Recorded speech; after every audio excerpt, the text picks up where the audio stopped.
Classic buko pie or ube halaya buko pie.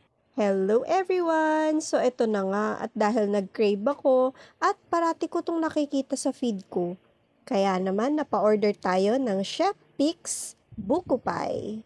At perfect nga din talaga ito pang regalo kasi sa packaging pa lang panalo na. Have it order for 2 flavors. This is the classic buko pie and ang trending na ube halaya buko pie. This is I'm excited for. Tingnan mo naman yan, 'di ba? Nakaka-crave na. Tara na at try na natin ito. First muna natin is the classic buko pie. At talaga namang ang loaded nga naman talaga niya. At itsura pa lang, napaka-creamy na. And next na natin itong ube halaya buko pie na talaga namang palagi kong nakikita sa feed ko at kahit ako natatakam na din na matry ito. Kahit yung amoy pa nga lang, nako, magugutom ka na talaga.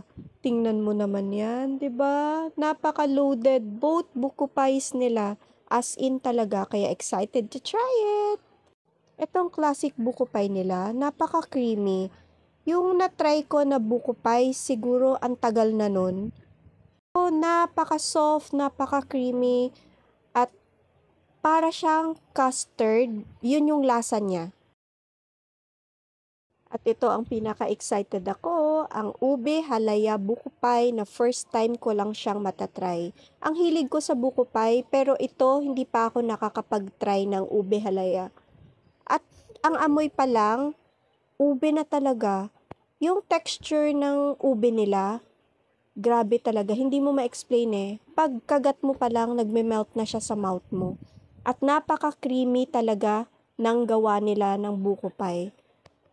Talaga namang mapapamast-try ka talaga nito. Promise guys, you have to try it. This is one of the best buko pie I've ever tasted.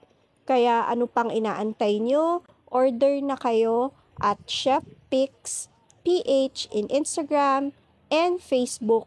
At meron din silang mga kiosk. You may check their Facebook account for more details. So ayan lang. Tara! Kain! So, ang tanong,